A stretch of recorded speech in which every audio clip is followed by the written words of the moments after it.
वंचित बहुजन आघाड़ी के प्रमुख डॉक्टर प्रकाश आंबेडकर जी के साथ अन्य पक्षों का गठबंधन क्यों है जरूरी? हर कोई क्यों करना चाहता है प्रकाश आंबेडकर जी के साथ युति, और इस युति में क्या होंगे अन्य पक्षों के फायदे? इस मुद्दे पर आज एक नजर डालते हैं। राज्य में हो रही घटनाओं पर ध्यान दे तो पिछले कुछ दिनों से चर्चा थी कि प्रकाश आंबेडकर जी किसके साथ जाएंगे, और देखा जाए तो सभी पक्षों के साथ प्रकाश आंबेडकर जी और वंचित के नाम जोड़ दिए गए थे।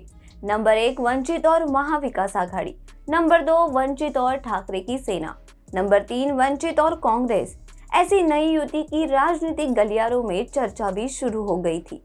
सभी को लगता था कि भीम शक्ति और शिव शक्ति का अनोखा गठबंधन दिखाई देगा। उसी के साथ अजित पवार जी ने भी आंबेडकर जी के साथ युति करने के प्रस्ताव भी रखे थे। इसी बारे में प्रकाश आंबेडकर जी ने बताया है कि उनसे कांग्रेस की एक टीम मिलने आई थी।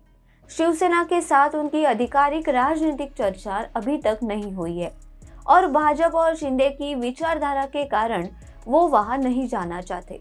प्रकाश आंबेडकर जी और वंचित के साथ युति करने के लिए हर कोई तैयार है। इसका पहला कारण है कि वंचित चुनाव की ये वोट बैंक। वंचित चुनाव की वोट बैंक पर नजर डाले तो 2019 के लोकसभा चुनाव में वंचित ने 48 उम्मीदवारों को मैदान में उतराया था और उन्हें 41 लाख वोट मिले थे। इस 48 लोकसभा सीटों में वंचित के 39 उम्मीदवार तीसरे स्थान पर थे, और साथ ही 2019 के विधानसभा चुनाव में वंचित ने 234 सीटों पर अपनी उम्मीदवारों को उतारा था और उन्होंने 24 लाख वोट मिले थे। साथ ही 12 उम्मीदवार दूसरे नंबर पर थे। जब लोकसभा उम्मीदवारों की घोषणा की गई थी तो प्रत्येक उम्मीदवार के नाम के आगे उनकी जातियां रेखांकित की गई थी।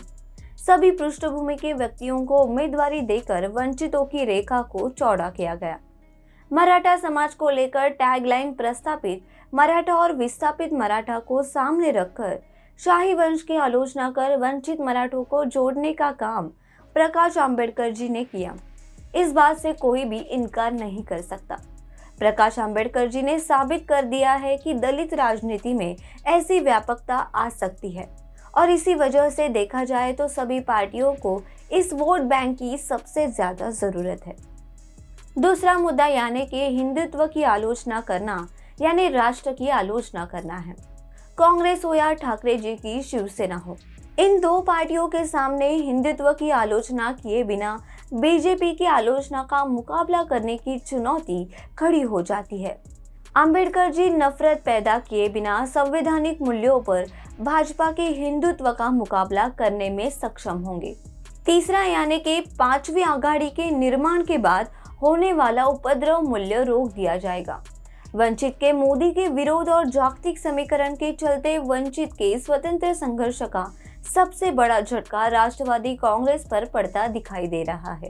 पारंपरिक मतदाता में अंतर, महाराष्ट्र की चलती राष्ट्रीय स्थिति में कोई भी पार्टी इसे कैरी नहीं कर सकती। इसलिए आज के परिस्थिति में कम से कम उपद्रव मूल्य रोकने का, नियंत्रण को लक्षित करने का टारगेट महाविकास आघाड़ी के पास होगा। और चौथा यानी सबसे महत्वपूर्ण, हमारे संविधान निर्माता भारत रत्न डॉक्टर बाबा साहेब आंबेडकर जी के पोते प्रकाश आंबेडकर जी का नैतिक समर्थन विपक्ष के लिए महत्वपूर्ण हो सकता है। राजनीति हो या कोई और जगह, संविधान और संविधान में नैतिक मूल्यों की चर्चा की जाती है। भाजपा का विरोध करते हुए विपक्षी दल संविधान और नैतिक मूल्यों की भी याद दिलाता रहता है। विपक्षी दलों को यह समर्थन लेना आवश्यक होगा कि आंबेडकरवादी होने के कारण संविधान के दायरे से बाहर की राजनीति की आलोचना करते समय प्रकाश आंबेडकर के विचारों का मूल्य अधिक होगा, और ये बाकी के पक्षों के लिए भी महत्वपूर्ण हो सकता है। वंचितों के साथ राष्ट्रवादी और राष्ट्रवादी के साथ वंचितों, ये दोनों पार्टियों के लिए मुश्किलें नजर आने वाली है। कांग्रेस शिवसेना के लिए प्रकाश आंबेडकर जी के नियमों और शर्तों को बनाए रखते हुए गठबंधन को साकार करना बाकी के पक्षों के लिए ये चुनौती महत्वपूर्ण होने वाली है। दूसरी ओर इन सभी की चुनौतियों से महाराष्ट्र की राजनीति में नए सत्ते का समीकरण बनते हैं या नहीं, इस बात पर हम सभी की नजर बनी रहेगी। तो आपको ये वीडियो कैसा लगा ये कमेंट सेक्शन में जरूर बताइए, और हमारे चैनल को लाइक, शेयर और सब्सक्राइब कीजिए।